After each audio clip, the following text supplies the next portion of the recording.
Hello RedHawk Nation, I'm Alex Manning with the RedHawk 360 broadcasting crew at the Grace Hospital in Winnipeg. When you ask someone what they want to be when they grow up, many kids will say that they want to be a doctor, but very few end up putting in the hard work and many years of schooling needed to achieve that goal. That's exactly what Friesen did after graduating from Rosemont School, and it has earned him in the spotlight in our latest RedHawks alumni profile.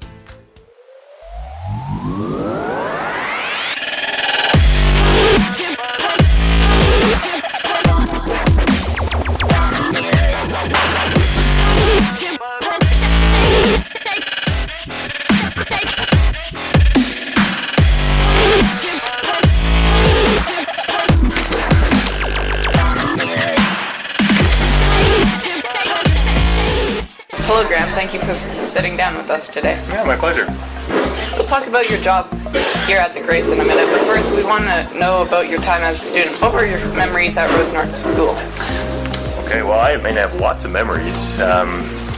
In the kindergarten they had this nice little tunnel which we all played in, and the tunnel for whatever reason stands out in my mind as a highlight of my kindergarten year. Sports is kind of the biggest thing. Rosemont has a pretty good sports heritage, and I played lots of volleyball and basketball and all those kind of things. High school hockey 1 year. So those are kind of the memories that stand out. And of course all the great teachers that at the time you don't think of the teachers, but now that I look back, I remember all of my teachers, and they all had a formative part in my life. Who is your favorite teacher? Who's my favorite teacher? Well, it's hard to pick a one favorite. Some of my best memories were in grade 7. Lauren Cornelson was still teaching then, and we had some epic floor hockey games with him. One thing about Mr. Cornelson was he would get really into it, and he's my great uncle, so we share a same temperament, and he would get really intense sometimes.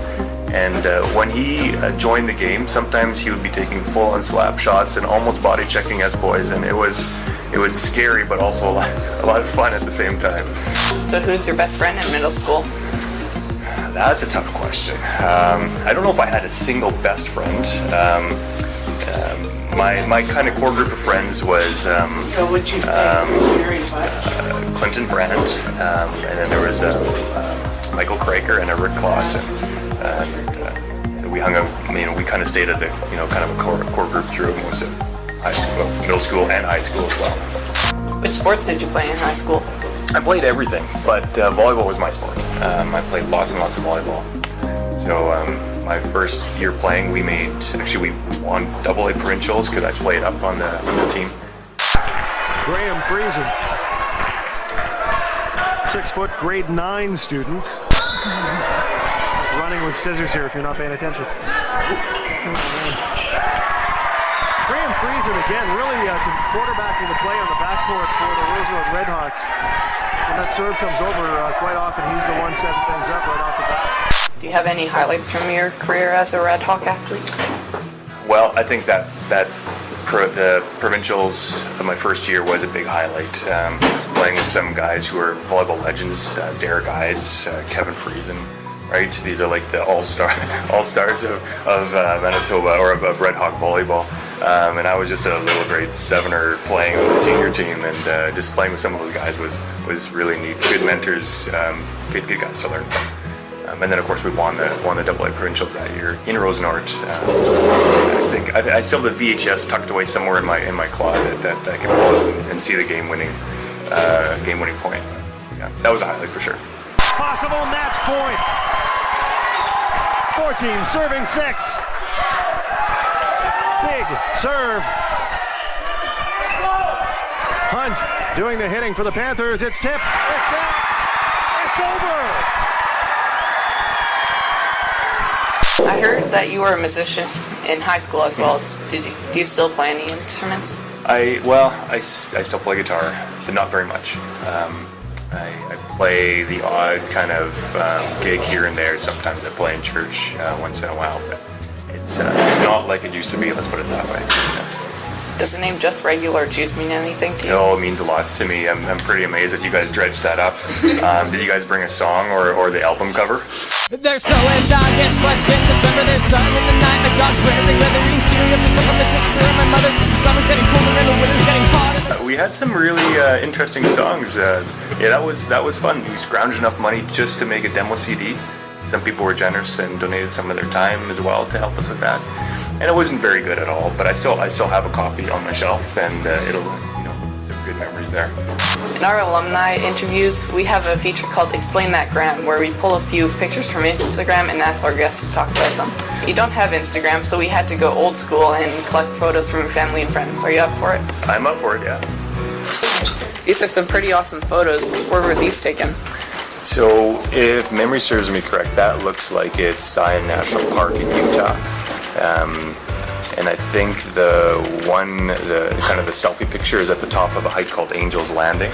And it looks like you're still playing competitive sports. Yeah, competitive might be a loose term, but I do play ultimate frisbee, and our team, that was my old team in the picture there, called Snuffleupadisc.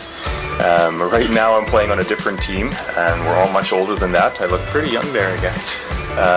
But we're still having a lot of fun, yeah. Do you potentially have some more up-and-coming doctors in the family? I suppose. It's hard to know. The girl with the headband there is my daughter Nora, and then there's Madeline and Eden there, my nieces. This is right before we opened the new Emerge. We had kind of rooms set up. This is our resuscitation room in our Emerge here. And we were giving families and friends tours of the place before we kind of put the wheels on the thing. If they become doctors, I don't know. I'll be proud of them no matter what they do, of course. And finally, what is possibly going on here? That is interesting, eh?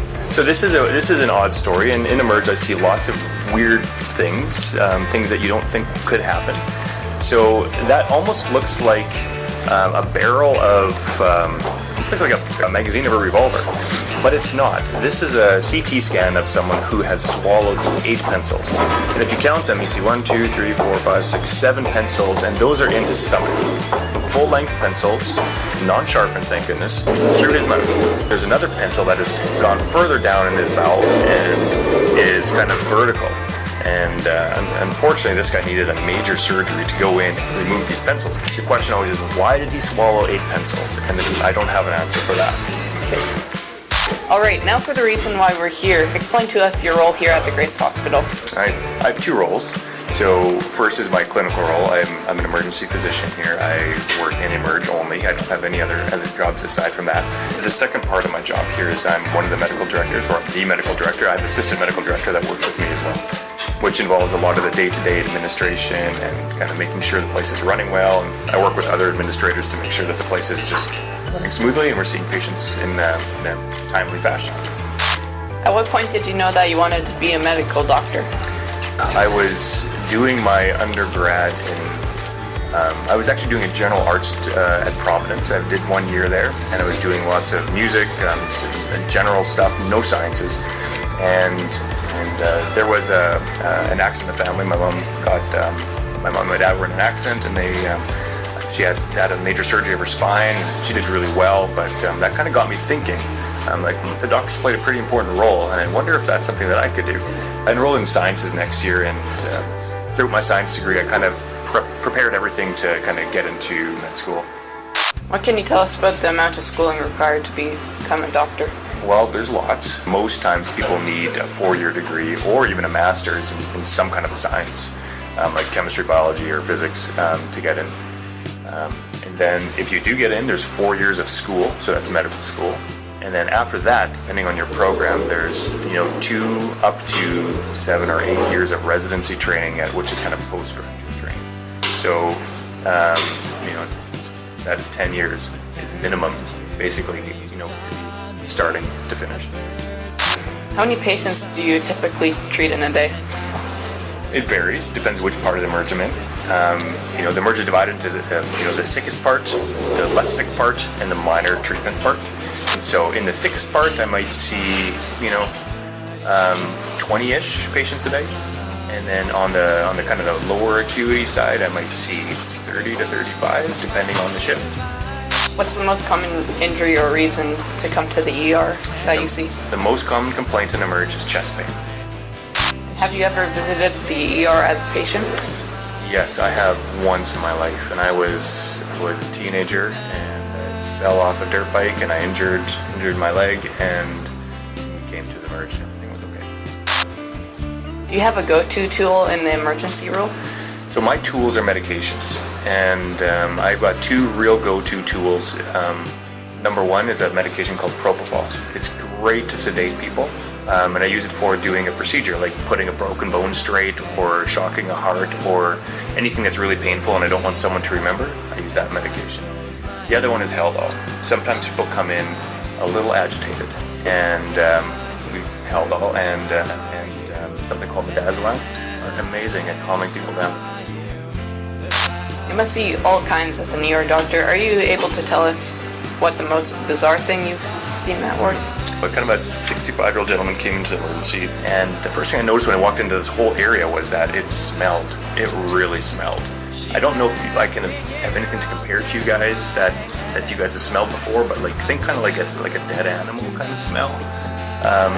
And this man had walked into the emergency with a plastic bag, like a garbage bag, all the way onto his left foot. So he was sitting in the chair. So I walked in the room and asked him, so why did you come into emergency? And he said, talk to me for 5 minutes about his shortness of breath. I said, okay, well that's all very interesting, but why do you have a plastic bag on your foot? And he said, oh, that.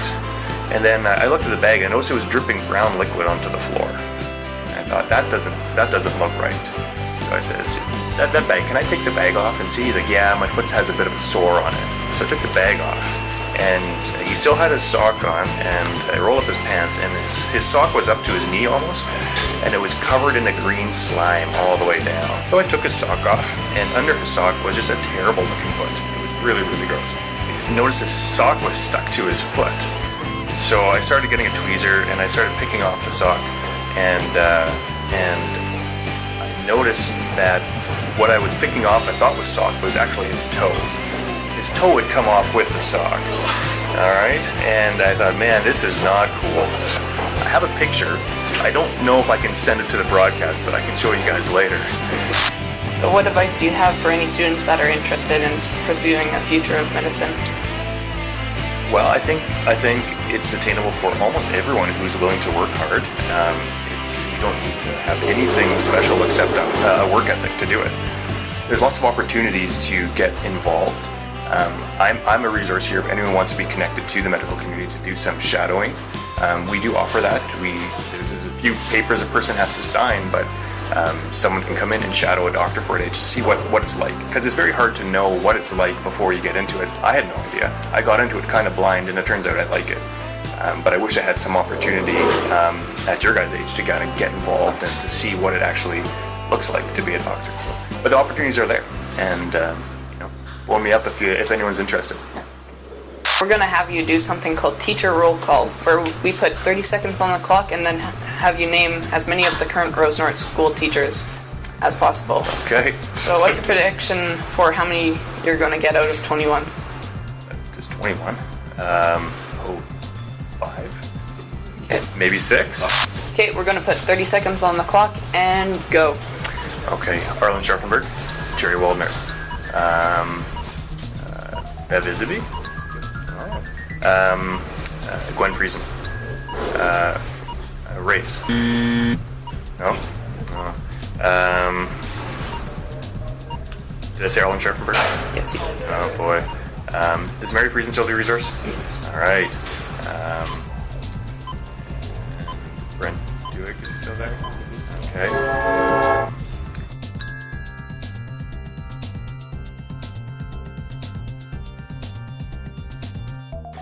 That's all we have for you, Dr. Friesen. Which RedHawks alumni should we interview next? I like to pick on Mike Kraker. Yeah, he does an interesting job. He's a travel agent. He goes all over the world. Okay. All right. Thanks so much for taking the time to meet with us today. We've got a RedHawks mug and pen for you, along with a gift card to Tim Hortons. Well, thank you. I appreciate that. For RedHawks 360 News, I'm Alex Manning, signing off. There's more than this. There's more to life than what meets the eye. There's more than this. Why is there a plastic bag dripping brown fluid onto the floor? Yeah, it was gross. Okay, no one throw up. But this is his foot. Oh, that's nasty. What? What happened? happened? That's... He got an infection. He was a diabetic. So did you think that was the sock? That's actually his toenail over there. What? And his sock was black, so it was hard to tell. I thought there's a better that picture was a here. toenail? Like, it's That's a toenail. So that was the toe that I was picking away. I thought there was sock in there, then I realized I picked his toe off. Yeah. And he didn't feel it? Nothing at all.